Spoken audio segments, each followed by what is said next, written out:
ఇంత దారుణం అసలు ఏం కూడా చెప్పకుండా హిందువా ముస్లిం అని అడిగి చంపేయడం నేను అంత క్రూరంగా ఉంటారా? నేను అదే చెప్తున్నాను కదండి దాని నుంచి.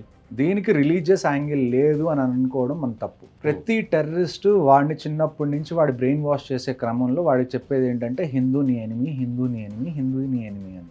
నేను ఇందాక నుంచి చెప్తుంది అదే. పాకిస్తాన్ ఏ రోజైతే ఇండియా మీద హిందూస్ మీద మాట్లాడదో ఆ రోజు వాళ్ళని ఎవరు పట్టించుకోరు. వాళ్ళకి ఆ లైమ్ లైట్లో ఉండడానికి ఈ పనులన్నీ వాళ్ళు చేస్తూనే ఉంటారు. పాకిస్తాన్ ఫామ్ అయినప్పుడు అది చెప్పిన స్టేట్మెంట్ ఏంటంటే we will win India by 1000 cuts అని. 1000 ముక్కలు కాదు, 1000 చోట్ల ఏ రకంగా అంటే మనం ఫేక్ కరెన్సీ పంపించి ఇండియాని పాడు చేయగలమా, మేము అది చేస్తాం. మేము టెర్రరిజం పంపించి ఇండియాని పాడు చేయగలమా, అది చేస్తాం. మేము డ్రగ్స్ పంపించి ఇండియాని పాడు చేయగలమా, అది చేస్తాం. మేము స్లీపర్ సెల్స్ని ఎక్కడ పంపించి ఇండియాని పాడు చేయగలం.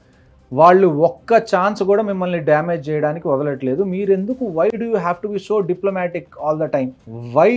Why can't you call something which is wrong up frontly? మీరు ఎన్ని రోజులైనా మీరు దాన్ని ఏమంటారు సానుభూతి చూపించండి, సాఫ్ట్గా ఉండండి, వాళ్ళకి మెడికల్ వీసాస్ ఇవ్వండి.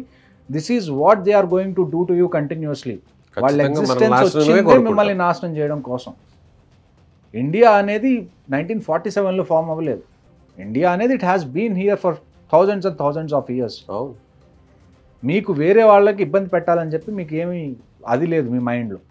కానీ ఒక కంట్రీ కొత్తగా ఫామ్ అయింది, అది ఫామ్ అవ్వడానికి రీజన్ మిమ్మల్ని ఇబ్బంది పెట్టడం కోసం. ఆ విషయం మనం ఇప్పటికీ గుర్తించకపోతే మనం అదే లాలా ల్యాండ్లో ఉంటే కాదండి, రిలీజన్కి ఏం సంబంధం లేదండి, వాళ్ళు అసలు ముస్లిమ్సే కాదండి. వాళ్ళు యాక్చువల్గా అసలు ముస్లిమ్స్ అని వాళ్ళు అనుకుంటారు.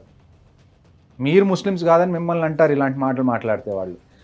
సో ఇస్లాం చెడ్డవాళ్ళ చేతుల్లో ఉందా, లేకపోతే ఇస్లాంలో రిఫార్మ్స్ కావాలా, అది మనం మాట్లాడే కన్నా ముస్లిమ్స్ వాళ్ళల్లో వాళ్ళు డిస్కస్ చేసుకొని ఒక డెసిషన్కి రావాల్సిన టైం వచ్చింది. Now it's becoming too much. నేను ఇలాగ ఒక మాట మాట్లాడితే నాకు నేర్పిస్తారు, రిలీజన్లో ఇది నేర్పించరు, అది నేర్పించరు, ఇది లేదు, ఇది నాకు నేర్పిస్తే మీకేం వస్తుంది? టెర్రరిస్ట్ కదా మీరు నేర్పించాల్సింది. అక్కడ మాట్లాడే దమ్ము మీకు లేదు, మాకు నీతులు చెప్తూ ఉంటారు.